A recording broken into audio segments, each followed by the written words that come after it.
ဈေးကြီးတဲ့ facial treatment တွေမလုပ်ဘဲနဲ့အိမ်မှာရှိတဲ့ပစ္စည်းသုံးမျိုးတွေနဲ့အသားရည်ကိုချက်ချင်းဂလိုးသွားစေနိုင်တယ်ဆိုရင်ယုံမလား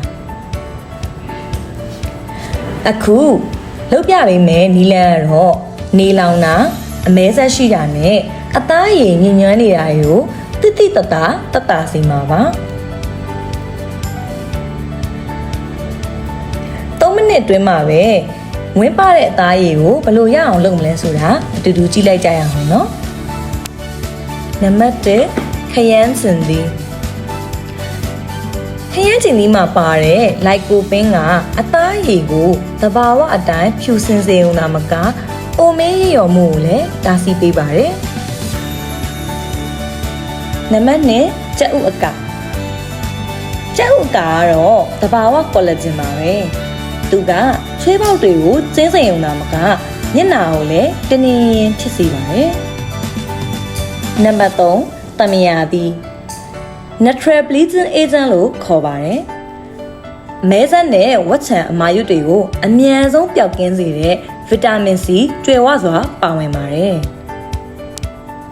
ဟုတ်ပါပြီအခုဆိုလို့ရှိရင်တော့သူတို့၃မျိုးကိုပေါင်းဆက်ပြီးတော့ဘယ်လိုမျိုးသုံးရမလဲဆိုတာကိုပြပြပေးသွားမှာပဲဖြစ်ပါတယ်ဟုတ်ကဲ့ပါထည့်ပေးရမယ့်အချိုးစားပမာဏလေးတွေကတော့ခရမ်းကျင်သည့်အရေးထမင်းစားစွန်း2စွန်းဖြစ်ပါတယ်ပြီးရင်ကြက်ဥအကာကထမင်းစားစွန်း1စွန်းပါ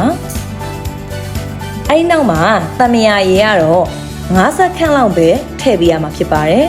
တမယာရည်အများကြီးထည့်ပေးတဲ့အခါမှာအသားရည်ရရန်တက်တာကြောင့်အဓိကအချိုးစားမှန်ကန်ဖို့လိုအပ်ပါတယ်ရှင်သူ့ရဲ့အဓိကနှုတ်ဝက်ချက်ကတော့အချိုးစားပဲဖြစ်ပါတယ်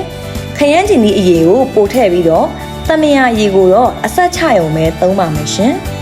ဒါမှအသားရည်ကိုမနီစေဘဲနဲ့ထိရောက်မှာပါသူတို့၃မျိုးကိုအမြုပ်လေးတွေထလာတဲ့အထိတေချာလေးမှွေပေးဖို့တော့လိုအပ်ပါတယ်ရှင်ဟုတ်ကဲ့ပါအသားရည်ညီကျင်တဲ့လူတွေအတွက်ကတော့မျက်နှာတင်တာမကပဲလယ်ဘင်းကိုပါလိမ့်ပေးဖို့မမေ့ပါနဲ့ရှင်မျက်နှာပေါ်မှာလိမ့်ပြီးလို့15မိနစ်ကနေမိနစ်20အထိထားပေးပါလုံးဝခြောက်သွားတဲ့အထိမစောင့်ပါနဲ့အသားလေးနည်းနည်းတင်းလာပြီဆိုတာနဲ့ရေနွေးနွေးလေးနဲ့အရင်ပုတ်ဆေးပေးပါပြီးတော့မှရေအေးလေးနဲ့ပြန်ပြီးဆေးပေးပါရှင်ဒါမှချွေးပေါက်တွေပြန်ပြီးပိတ်သွားမှာပါဟုတ်ကဲ့ပါဒီနီလန်းလေးကိုညဘက်မှာပဲလုပ်ဖို့အကြံပေးခြင်းပါတယ်ဘာဖြစ်လို့လဲဆိုတော့တံမယာရည်ပါဝင်တဲ့အတွက်ကြောင့်မို့လို့နေရောင်နဲ့တိုက်ရိုက်မထိတာပိုကောင်းပါတယ်ရှင်မနှက်ပြန်ကြရင်တော့စမ်းခွင်လေးလိမ့်မှုလည်းမမေ့ပါနဲ့ဦးနော်အားလုံးပဲကျမ်းမာရေးဆိုင်ရာဗဟုသုတဟင်းချက်နည်းများ language များကိုသင်ကြားပို့ချပေးနေတဲ့ဒီ channel လေးကိုလည်း like and subscribe ပြုလုပ်ပေးဖို့မမေ့ကြပါနဲ့ဦးရှင်